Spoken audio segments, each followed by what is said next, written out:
Hey, everybody. What's going on? Wanted to hop on here and share a quick devotional thought this evening as we are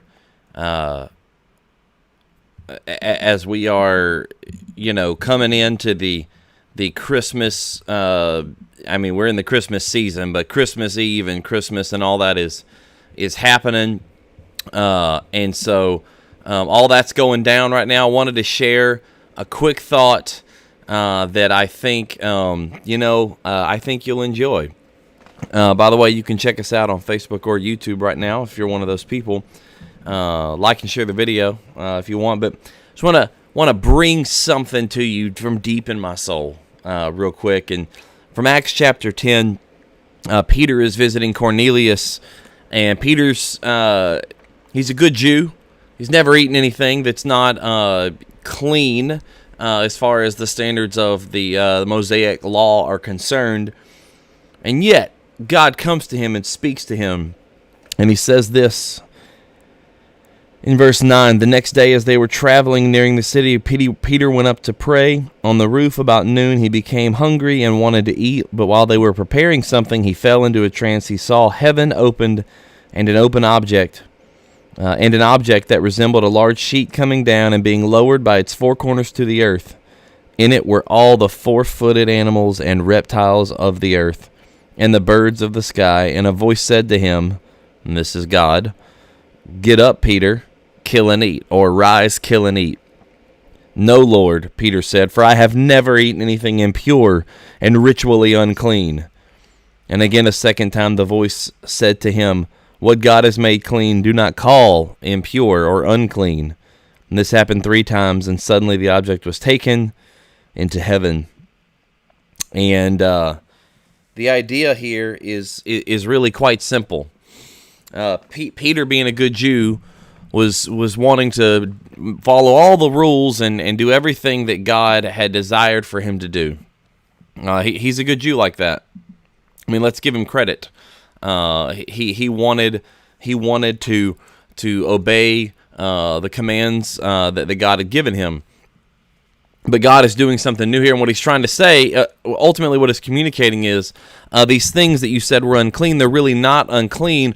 There's a new covenant, so there's some new things happening here. And so don't call unclean what I've made clean. In other words, Peter, you can eat bacon now.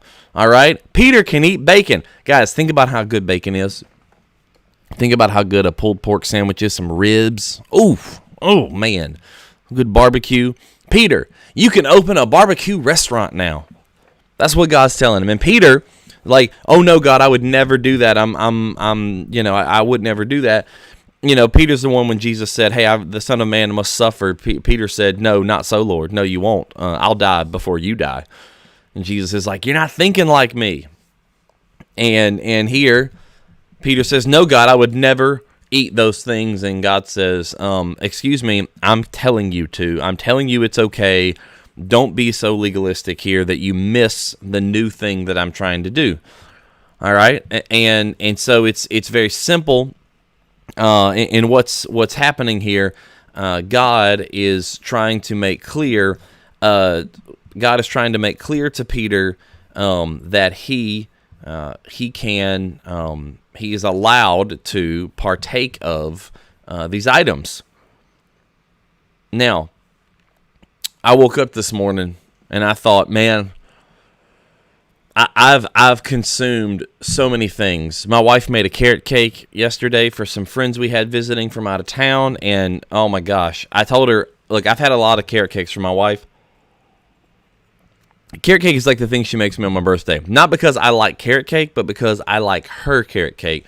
And I tell her, look, I've consumed a lot of my wife's carrot cake over the years, over the last, let's say, I don't know, goodness gracious, 4, 5, 6, 7, 8 years maybe. Like a lot of carrot cake, all right? Carrot cake cupcakes, carrot cakes, all kinds of stuff. I told her I think this is the best carrot cake she's ever made. I think this is the one Everything in it, I think it's easily the best one. Anyway, I woke up this morning after doing that, after eating so much food yesterday, eating the carrot cakes and gingerbread cookies and eating out a couple of times and spending time with our friends, and I just decided I've got to fast today. I can't do this. As much as I joke about giving myself diabetes, I think it's going to happen today if I don't stop. So I'm just not going to eat today because I've consumed way too much stuff. Well, as they say, I'm determined. I'm not even hungry. I wake up and it's like I've just eaten 30 minutes ago. Like I wake up full, and what happens here, it happens next is, you have these moments where you try to determine, is this of the Lord or is this of the enemy? Is this opportunity presented to me? Is it something that God is opening a door, or is it something that the enemy is tempting me with, right? We got to make those determinations at times in life. And so I wake up this morning and I'm like, no, you know what? I'm not going to do it. I'm going to refrain from all of the food items, and because let's face it, starting tomorrow, we're going at it again, and I want to be in full form, great eating form. I want to be at my best for that moment. And so I'm like, you know what? I'm not eating. I'm just not going to eat today. Maybe I'll eat a little snack, maybe a little Chex Mix or something, but I'm definitely not going to eat any of this dessert stuff. I can't. I've got to refrain. It's not happening today. That's the determination that I made on my own, because I want to take care of my temple, as they say. If I could say it in the fancy, in the real spiritual sounding way, I would say, I want to take care of my temple. All right. And so I decide I'm going to take care of my temple, and I'm not going to eat. All right. But then Diane Rice, this is all for you. Diane Rice knocks on my door, comes to my door. She says she's got something. She's coming over in a few minutes, and she shows up, and she's already given me these like spicy garlic red pepper cracker things. They're called something. You guys know what I'm talking about, I'm sure. I've already eaten half of that thing, and she shows up at my house on the day that I've made a commitment to the Lord in my heart that I'm going to refrain from all of the food, and I'm going to do all these things. I've decided that I'm going to, I wouldn't say it's being healthy. I would just say it's not being unhealthy. All right. Like that's pretty much all I would say, is that I'm doing what I can to not be unhealthy. Right. And I mean, you got to make those decisions from time to time, and you got to take a breather. Right. You've just every now and then you have to take a breather. Sorry, I am typing something. Because I want to make sure that Diane sees this, that she knows that this is all for her, and so like I said, I'm not. I know I'm not being healthy. I'm just trying to be less unhealthy, right?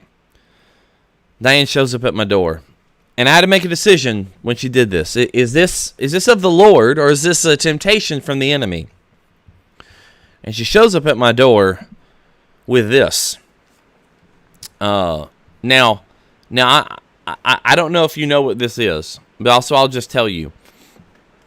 It's a dessert with this like cookie thing on the bottom, all right, and some banana pudding and Cool Whip, whipped cream, Cool Whip, whatever on top, and then these other cookies. I always forget what these cookies are called. They have a very particular name, but it's awesome. All right. It is awesome. And she hands it there, and I sat there. We talked for a little while and came in, and I went, well, I mean, what am I going to do? So my wife goes out and says, I'm going to go for a walk, a brisk walk, do some exercise. I'm going to make myself feel better today. Gotta burn some calories. I'm like, good for you. I'm a little tired still. I think I'll sit. I think I'll make some coffee and I'll drink up a coffee and then I'll head to the church. Well, I sat there and I'm making that coffee and I stop and I think, well, you know what would go really good with some coffee? That thing that Diane just brought. And 20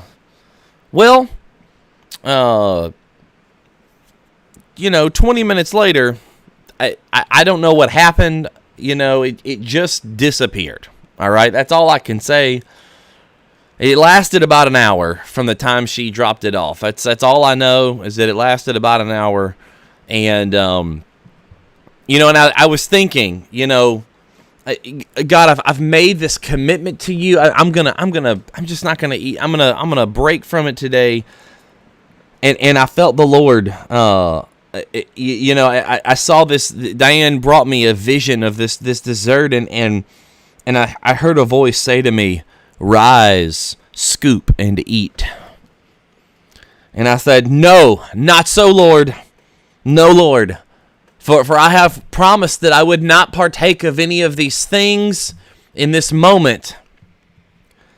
And then I heard a second voice, and it said to me, "Hey, bruh, what I have laid on someone's heart to come and drop off at your front door, do not neglect. Do not neglect. I provided this for you." And at that moment, I realized it's not of the enemy.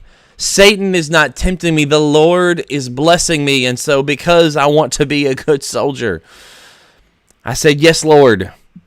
Yes, Lord, if you're going to tell me to rise, scoop, and eat, then Jesus, I will rise, I will scoop, and I will eat." And so I did. And you can see the results for yourself. And so this evening, I have that is what I actually haven't eaten anything else today. That's all I've eaten. So that's a good healthy. Is it healthier if you eat only that, but then you don't eat anything like the rest of the day? Like, is that like not super unhealthy? I don't know. That's what I've accomplished today. You're welcome. Thank you, Diane, for that. Man, I greatly appreciate it. It has totally. I mean, the fast was gone, and the sad thing is I can't even tell if it's any good. This one that she brought me this time, I can't even tell it's any good, and I'm gonna need to continue to sample it before I can even let her know how good it is. I'm gonna have to continue to eat.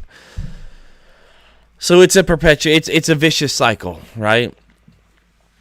And I tell you all of that in our Christmas Eve kind of devotional thought. I tell you all of that to say this. All of that, the whole point of this entire video is just this, quite simply this. We have a Christmas Eve service tomorrow at 5:30 here at Crosspoint, and we'd love for you to join us. And afterward, you can go and eat all the desserts, all the food you want, open your presents, hang out with family, do all the things you're going to do. But at 5:30 tomorrow, our Christmas Eve worship is going to happen. We're going to sing some songs. We're going to partake of communion. We're going to have a candlelight spot in there. We're going to worship the Christ, the born King, the newborn King, our Savior Jesus. We're going to do that. It won't last. It'll be an hour or less, and we're shooting for more like 45 minutes. It's always a good time, and it's always a short time, but something to set the mood for us and get everything right before we go and do all the other festivities we're going to do. And so this whole video was just to tell you that. Just to tell you to be here tomorrow at 5:30. Bring your friends, bring your family. Heck, if you come in your matching pajamas, like it don't matter. Like, come on, bring everybody and come hang out with us and spend some time in worship, seeking the Lord as we kick off all the festivities, because we are, at Christmas, we are so much, we are consumers. And at Christmas time, more than ever, we are consumers. We need to pause and change our perspective. Maybe if we start by giving ourselves to Jesus, it might help us to focus in on what's really important over the next couple of days. And so the whole point of this video, all of the rise, scoop, and eat, and everything, that the devotional thought of everything, this is leading to this. Be here tomorrow at 5:30 for Christmas Eve worship. We'll love to have you, and we hope to see you there. And the next time that the Lord brings something into your path, all right. The next time that He brings something into your life that you're not sure about, like this up here. Just remember, when you hear that voice that says, "Rise, scoop, and eat," that the Lord, it's the Lord that desires you to eat that banana pudding with cookies and whipped cream. It's the Lord. And so I'd like my wife to know that while she was out walking, I was at home doing the Lord's work. I mean, it says that bodily exercise only profits you very little, is what Scripture says. So I was at home listening to the voice of the Lord and doing the Lord's work. Thank you, Diane, for that delicious temptation. And we'll see you tomorrow night at 5:30 for Christmas Eve worship. Tell your friends, tell your family, bring everybody, and we will be real excited to worship with you our newborn King, Savior, Jesus, God in the flesh with us tomorrow. And so thank you for listening here. Thank you for joining us tomorrow, and I can't wait to worship with you. The whole reason we have Christianity, this is what we're celebrating, that God has become man, so that we might become like God. And so see you tomorrow night. Thanks for joining me now. That is the devotional thought on this Christmas Eve 2020, to be here tomorrow at 5:30 for Christmas Eve worship. And when the Lord tells you to rise, scoop, and eat, let your wife go for a walk. Let her go and exercise. You're at home doing the Lord's work.